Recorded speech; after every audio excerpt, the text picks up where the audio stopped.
Friends, welcome to Jaya's garden.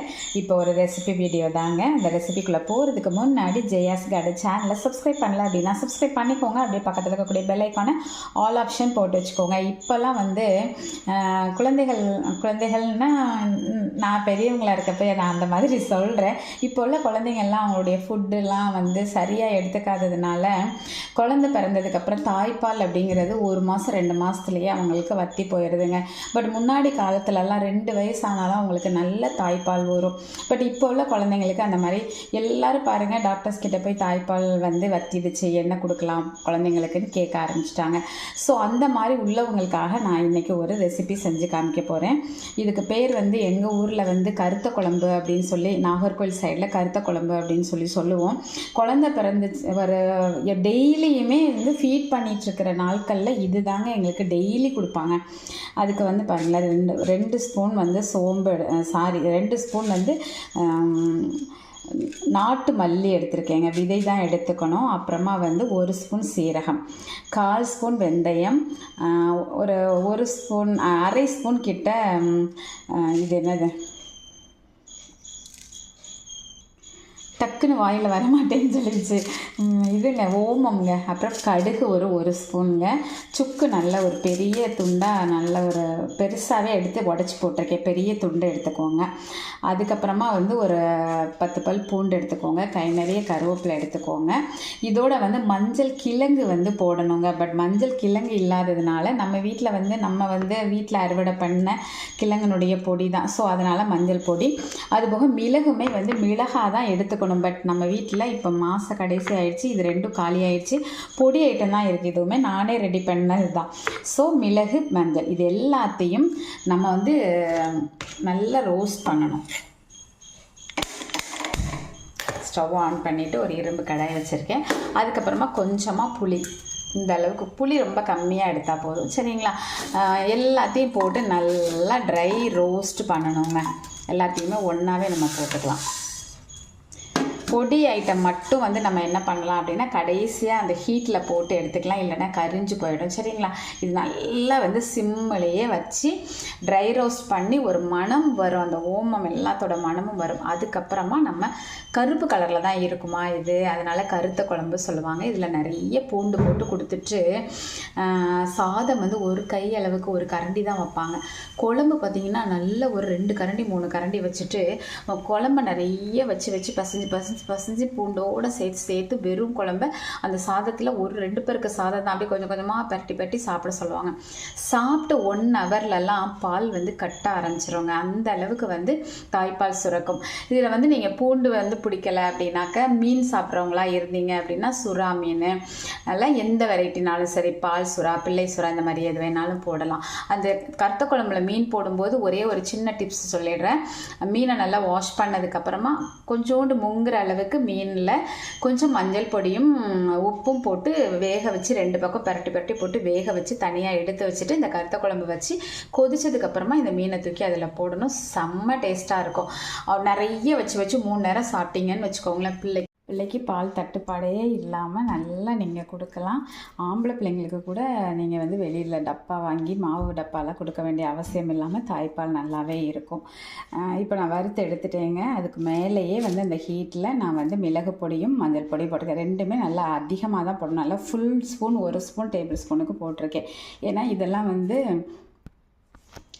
பால் ஊறுறதுக்கு மட்டும் கிடையாதுங்க, இது வந்து வயிற்று புண்ணை ஆற்றும் அப்படின்னு சொல்லுவாங்க. ஸோ அந்த டெலிவரிக்கு அப்புறம் இருக்கக்கூடிய அந்த வயிறு புண்களெல்லாம் ஆற்றுறதுக்கு இது ரொம்பவே ஹெல்ப் பண்ணும்.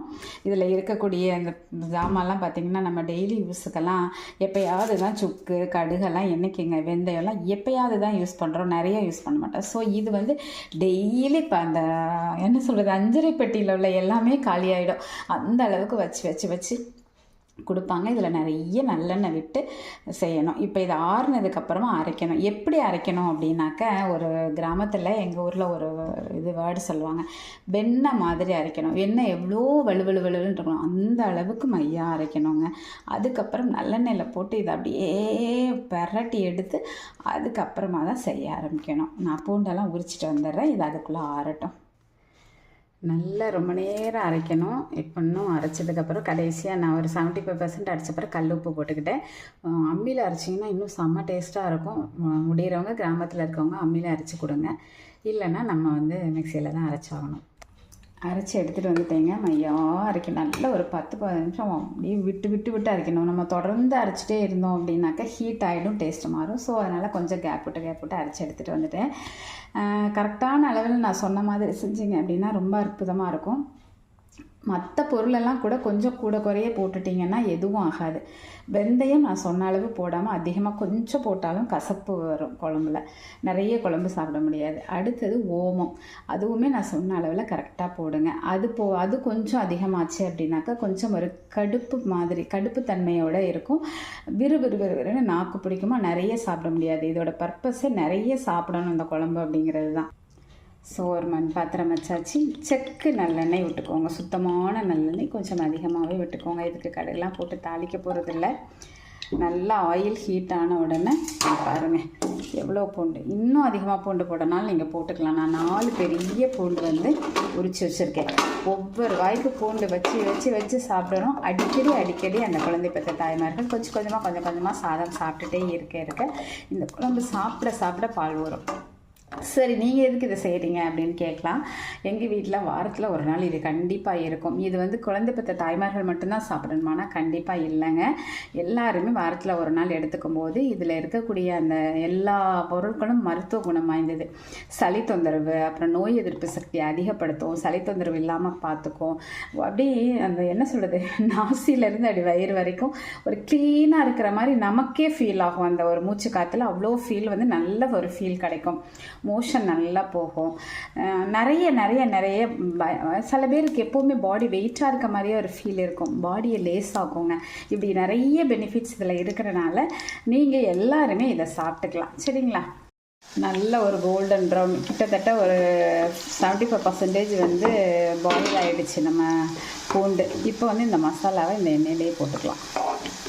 போட்டு நல்லா மசாலா வாடை நல்லா வறுத்து தான் இருக்குது, ரோஸ்ட் பண்ணது தான். ஆனாலும் இதையும் போட்டு நல்லா வதக்கணும். எண்ணெயிலேயே நல்லா வதக்கிட்டோம். இப்போ கொஞ்சமாக தண்ணி விட்டு அப்புறம் இந்த தண்ணி வச்சு எண்ணெய் பிரிஞ்சு வரும்போது இறக்கிட வேண்டியதான். இது கொஞ்சம் கெட்டியாக தான் வைப்பாங்க, ஆனால் தண்ணி விட்டு கொஞ்சம் நல்லா கொதிக்க வைக்கணும். நல்லா செக்கில் ஆட்டின எண்ணெயே இவ்வளோ ஊற்றினா தான் உங்களுக்கு அந்த குடல் புண்ணெல்லாம் ஆற்றும் சொல்லுவாங்க. நம்ம இப்போ சும்மா நீங்கள் பேக்கெட் எண்ணெய் வாங்கிட்டு ஊற்றுனீங்கன்னா அது கொலஸ்ட்ராலாக போயிடும்போது. அதனால் எண்ணெய் அதிகமாக ஊற்றுறது, இப்போ நம்ம வந்து களிக்கெல்லாம் எண்ணெய் நிறைய ஊற்றுவோம் தெரியுமா, உளுந்தங்களிக்கு. அது வந்து உடம்புக்கு நல்லதுங்கிறதுனால தான். சூப்பராக எண்ணெய்லாம் பிரிஞ்சு மேலே வந்து அப்படியே சூப்பராக ரெடி ஆகிடுச்சு. உங்களுக்கு எந்த கன்சிஸ்டன்சியில் வேணும் அப்படின்னு சொல்லி நீங்கள் முடிவு பண்ணிக்கோங்க. இந்த இட்லிக்கு தோசைக்கு தொட்டு சாப்பிட்றதுக்கு நல்லாயிருக்கும். அது மட்டும் இல்லை, சாதத்தில் போட்டு கசைகிறதுக்கு இது கொஞ்சம் நல்லாயிருக்கும் எங்களுக்கு அப்படிங்கிறனால இப்படி வச்சுருக்கேன்.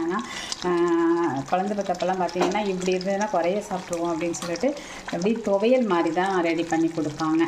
ஸோ இப்போ நம்ம வந்து கொஞ்சம் சட்டமான நாள் வச்சுக்கலாம். அது 2 நாள் வச்சு சாப்பிடுவோம், நல்லாவே இருக்கும்.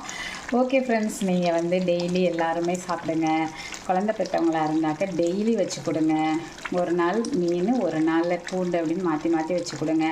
எப்போவுமே ஒரு இட்லி தோசை நாள் எதுக்குனாலும் இதை வச்சு சாப்பிட்டாங்க அப்படின்னாக்க தாய்ப்பால் வந்து அவ்வளோ நல்லா சுரக்கும். நீங்கள் அனுபவப்பட்டீங்க அப்படின்னா அது கண்டிப்பாக கமெண்ட் பாக்ஸில் சொல்லுங்கள். மற்றவங்களுக்கு அது பிரயோஜனமாக இருக்கட்டும். பிடிச்சிருந்தால் லைக் பண்ணுங்கள், ஷேர் பண்ணுங்கள், கமெண்ட் பண்ணுங்கள். மறக்காமல் சப்ஸ்கிரைப் பண்ணி சப்போர்ட் பண்ணுங்கள்.